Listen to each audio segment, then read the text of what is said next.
Hello friends, good afternoon. Welcome to the Hindu News Analysis. Today is 4th of June 2018.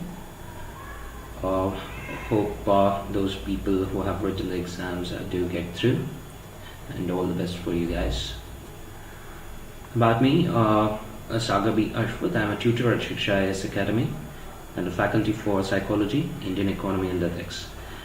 The quote for the day: a journey of 1,000 miles begins with a single step. So that's what Lao says. And it's just that, by postponing stuff or procrastination, right, you'll not be able to achieve, larger goals in your lives. So you have to start, right? You have to begin at least with a single step. So without starting, aiming higher would reap no benefits to you. On that positive note, so we'll start the Hindu News Analysis. Going by the trends, when we look at the question paper, recent question paper that was yesterday, what can one understand is we may have to dig much deeper into the aspects of the current affairs, right? So we might have to dig deeper in the sense you might have to, probe into each and every detail about the institutions in news, or for that matter, issues which have been making news. You might have to dig much more deeper, right? So what is the first topic for the day? 2 Jawans killed as Pak forces resume firing in Jammu. So what has happened here? The ceasefire agreement which was signed between a ceasefire pact which was signed between India and Pakistan some 2000 some decades ago, or so as to say almost a decade ago, that is in 2003.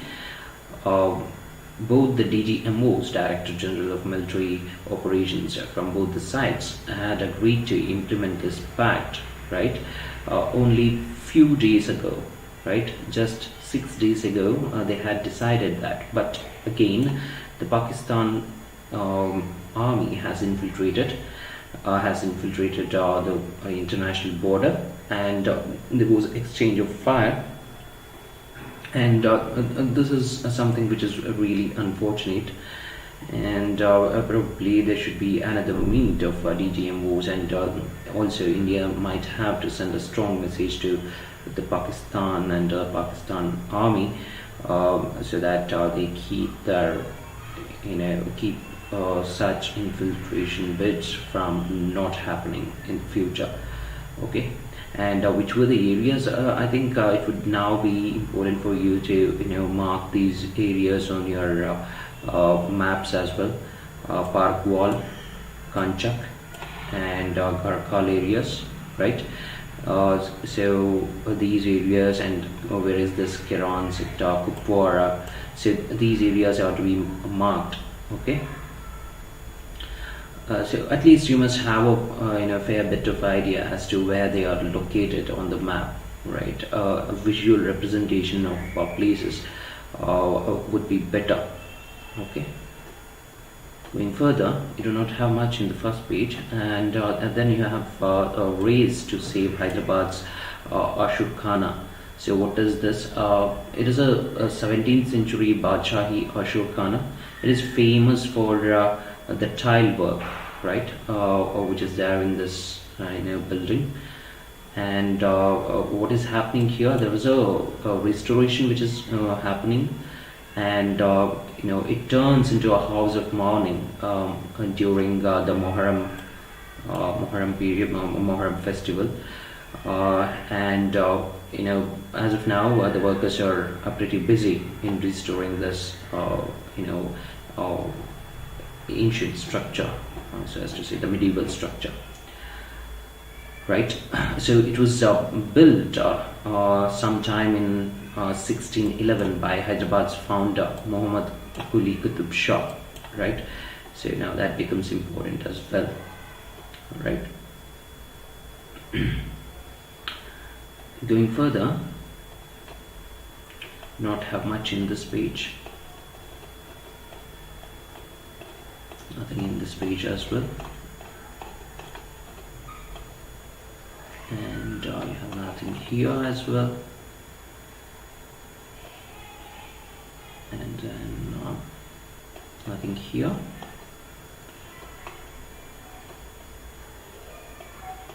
Okay, then you have something related to science and tech, defense technology. Agni 5 successfully test fired. So you have to know the ins and outs of Agni 5 missile now. So it is a long-range ballistic missile. So it was successfully tested off the coast of Odisha, and this is the 6th successful test. And the second in the pre-induction configuration. So you need not know, how many number of tests happen and all that. Where did the test happen? Dr. APJ Abdul Kalam Island. Earlier it was called the Wheeler Island. And who has developed it? Obviously DRDO. So what are the features of Agni 5 missile? It can carry nuclear warheads. It is nuclear capable, that is up to 1.5 tons, up to a distance of 5,000 kilometers, and it is the longest missile in India's arsenal, longest range, right, operating most parts of China. With a smaller payload, the range can go up much higher. So it has many new indigenously developed technologies, including very high accuracy ring laser gyro-based inertial navigation system. It's called RINS, and most modern and accurate micro navigation system called MINS, which improves the accuracy of the missile. So the accuracy has been improved by indigenous add-ons to this missile. Right. Next. In the editorial part, we have fuel fractions, that is related to the fuel part and fuel prices, and then we have fire without smoke. It is more about the article which we discussed about the WHO study, where smoking has been reducing, tobacco smoking has been reducing in India. That's a good sign, but the problem is 3/4 of India, right? 3/4 of tobacco users in India or go for chewing tobacco, which is not the part of the study which WHO undertook. So now that is the health emergency, right? So the details are given here. A single reading would suffice, because we have already discussed the WHO report earlier. All right. So what about this article? So both the centre and the states must bite the bullet to cut the taxes on petrol and diesel. So last Wednesday, the public sector oil marketing companies did cut the prices of petrol and diesel by 1 paisa after they had frozen the prices for almost 19 days in the run up to the Karnataka elections. So it only crept up thereafter, after the freezing period was over. The centre was already under fire with high fuel taxes despite the rise in global prices of crude in the recent months, and it was imminent it was incumbent on the central government to cut the prices. Lead was taken by, however, the state government, which went ahead and cut the prices by ₹1. At the center, with many states, going ahead for assembly elections, and next year we have the general elections in the offing. The pressure to check the prices is really intensifying. Several formulations have been given to the central government, and they are under consideration, so that the pressure, the price pressure on the consumer really comes down. One of the suggestion is that going back to the earlier ways whereby subsidy would be provided to beat this burden, right?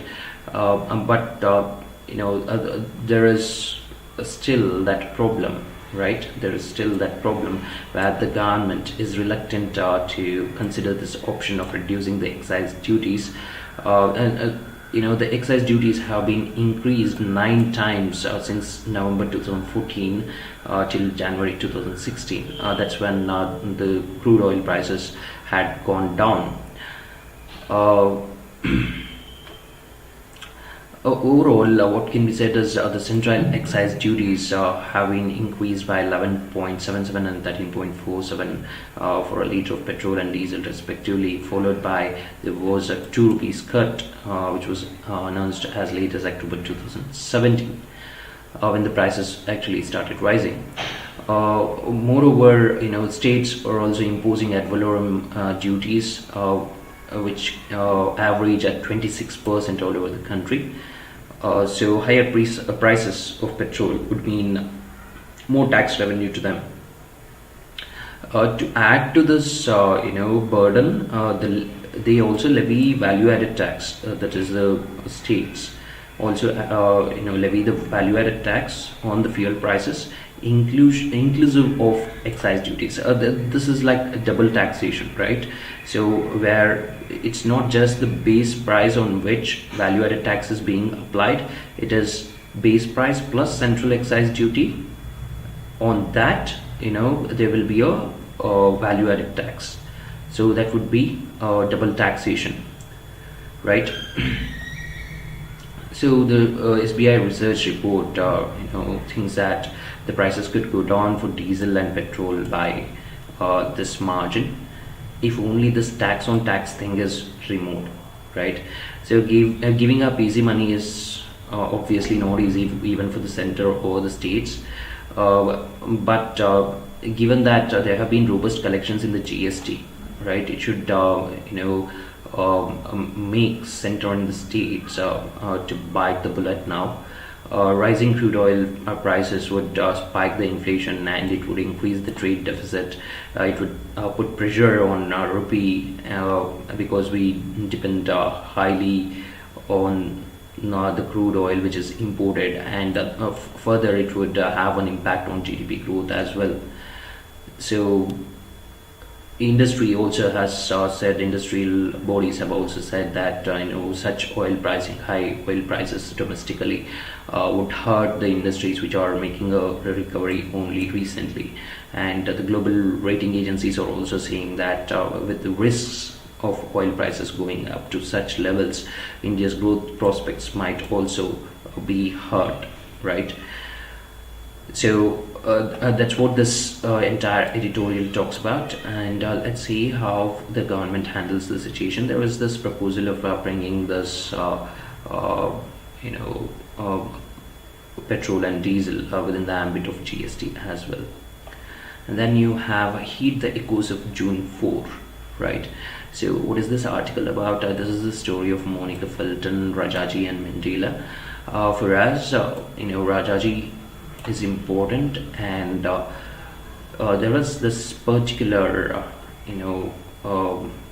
weekly which CR used to edit, right, or write. Its name is Swarajya, right?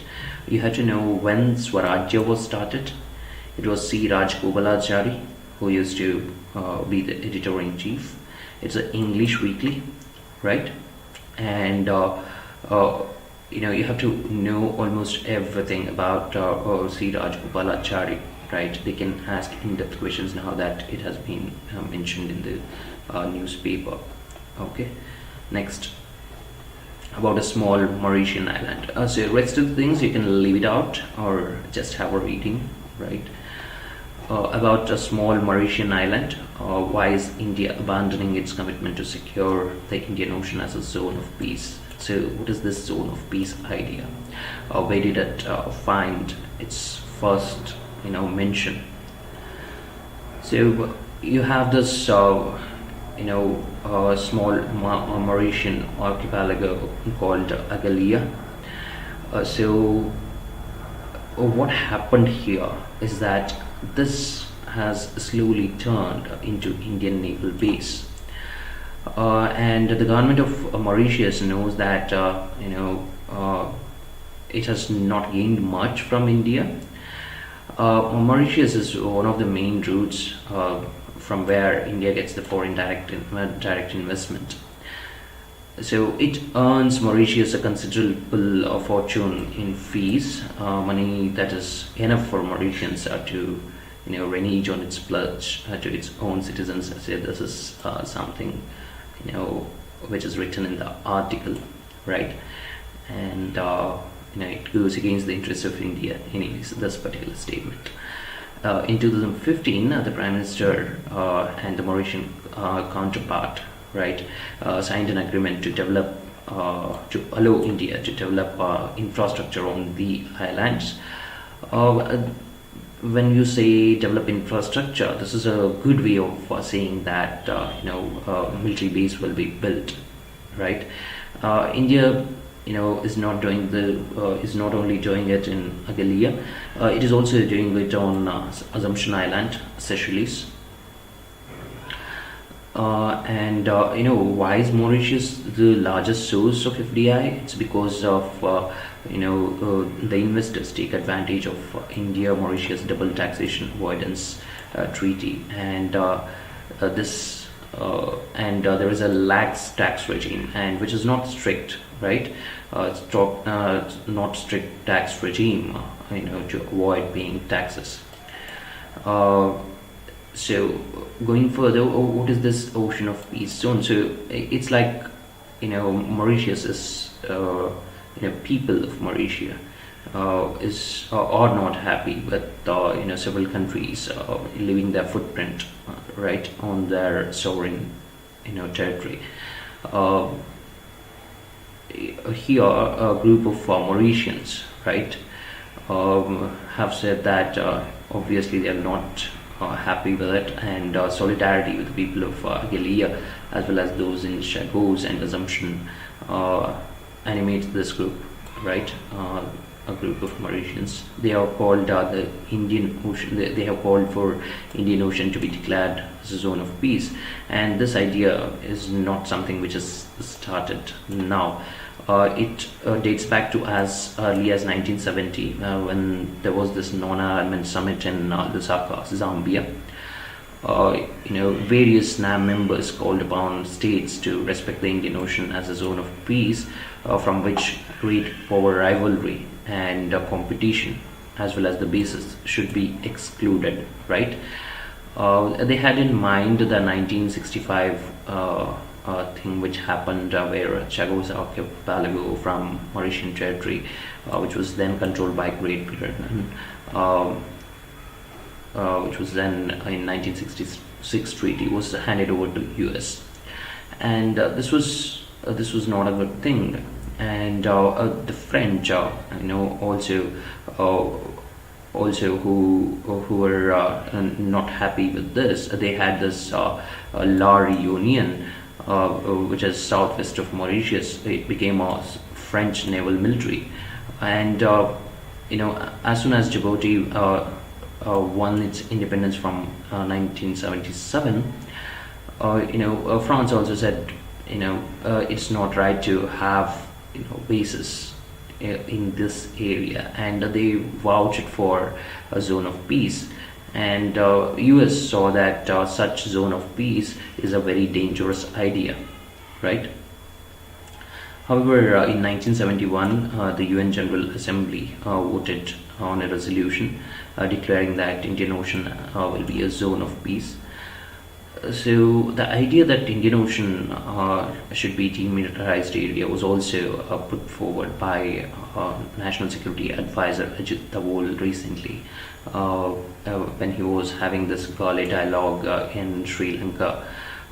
He had in mind one thing where Chinese submarine had docked at Colombo, which made India uncomfortable. So on one hand, it is quite contradictory in nature. What you can see from here on, keeping pace with China, what you can see is China has been following this string of pearls strategy, where it is building bases across the Indian Ocean, be it the Gadar port or the Hambantota port in Sri Lanka, or Kayapu it is in Myanmar. So when it is having such bases all across the Indian Ocean, it is only apt for India also to start building bases, and that's what India is doing. But it goes contradictory. It is quite contradictory to the stand India has taken when it comes to the zone of peace idea, right? So that's what is argued in this entire article. Going further, this is about the terms of reference 15 Finance Commission, and how tax devolution has to take place, and all that stuff related to cooperative federalism, which we have discussed at length earlier. Nothing much here. Right, so government mulls GST hike for farmers welfare front. So 1% uniform raise proposed, center and states to share revenue. So what is this about? Recently, there was this idea where sugar cess would be imposed, right? That was proposed by the government to alleviate the distress of sugarcane farmers, right? The sugar mills have not paid the dues to the farmers, sugarcane farmers. So in order to alleviate the distress of these farmers, sugar prices would be hiked so that sugar mills get more profit and they can disburse that money to the sugar farmers, sugarcane farmers. But now what the proposal is that if you add cess to sugar, right, sugar cess to the GST regime, it would only complicate the entire regime. Instead, the group of ministers, right, which has been set up by the GST Council, is thinking of having a 1% uniform raise across slabs. So we have 4 slabs, that is 5%, 12%, 18 and 28%.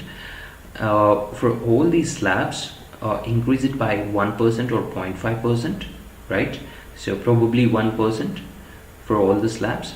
So this 1% would be divided between the center and the states, that is 0.5 to the center and 0.5 to the states, and the revenues from this 1% will be put into the farmers welfare fund, and it will help not just the sugarcane farmers, it will help all the other farmers. That's what is being said, right? It is a proposal and nothing has come out of it yet, right?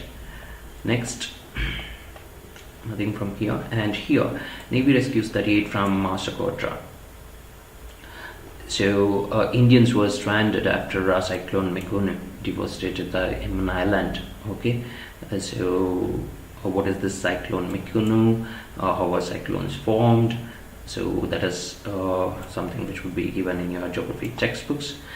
And what's important for us, so this is physical geography which you need to look into. What is important for us is what is given in this entire article, which we have to pay attention to. One is which was the ship used by the Navy. It was INS Sunayana, and there was also a name given to this entire operation. The operation was called Operation Netstar. So you have to keep in mind what is this Operation Netstar. So it is a code name for the operation carried out in June off the coast of Socotra, so to evacuate Indians, and immediately they were provided with medical care, food, water and telephone facilities, right? So this is what you had to make note of. And then you have Odisha beach is Asia's first to get the blue flag tag. You had to know which beach is that, right? And also what is this blue flag tag. Okay, the beach is Chandrabhaga beach on the Konark coast of Odisha. And what is this blue flag certification? It is a tag given to environment friendly and clean beaches equipped with amenities of international standards for tourists. So it will be awarded the honor on World Environment Day, that is on June 5th, right? So 12 more beaches are under consideration. in the country are being developed by Society for Integrated Coastal Management. It is an environment ministry body. This is the one which is developing these beaches so that they get the blue flag tag, right? So the standards, these standards for blue flag tag were established by Copenhagen-based Foundation for Environmental Education in 1985, right? And the Environment Ministry embarked on this project from December 2017, right? And here bilateral pacts will be void if US imposes tariffs. So that's a sort of open threat by China. When it comes to the trade part, no need to go through this. This is an ongoing commentary of sorts. So when something very significant happens, we'll go through the details, right? Really for North Korea, only after it takes clear again, let the summit happen and we'll see what will be the outcome, right? This one, waiver for India, unlikely on Russia sanctions. What is this about? The U.S. Congress, U.S. Senate has, passed a law called Countering America's Adversaries Through Sanctions Act, CATSA.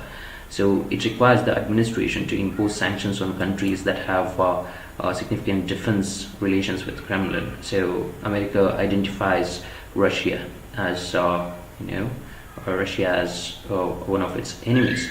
So India has a lot of defense ties with Russia, and significant ties, in fact.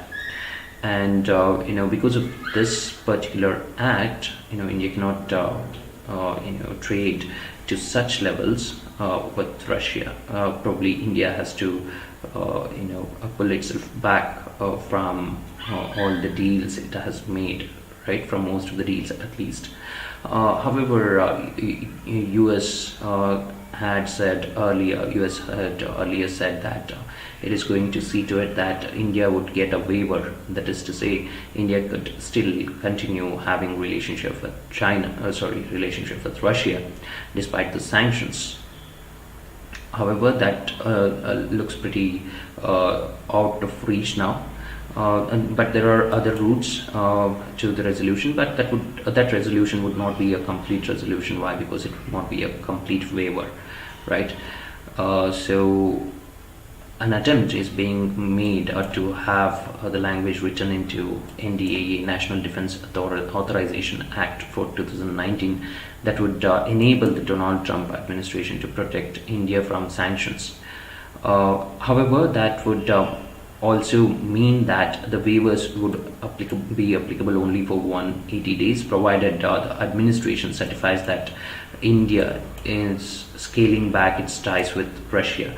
Again, once India starts to scale back its ties with Russia, it would not be a good thing for India. It would not be a waiver at all, and moreover, it would be only for 180 days. This is where India has been caught in a crossfire, so as to speak.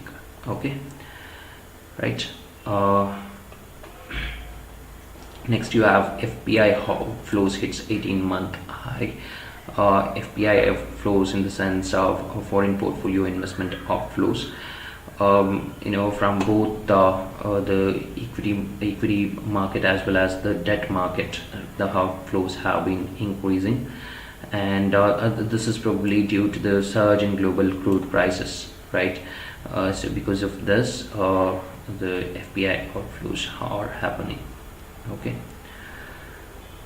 Right, so that's about it for today, guys. Thank you for watching. Have a nice day.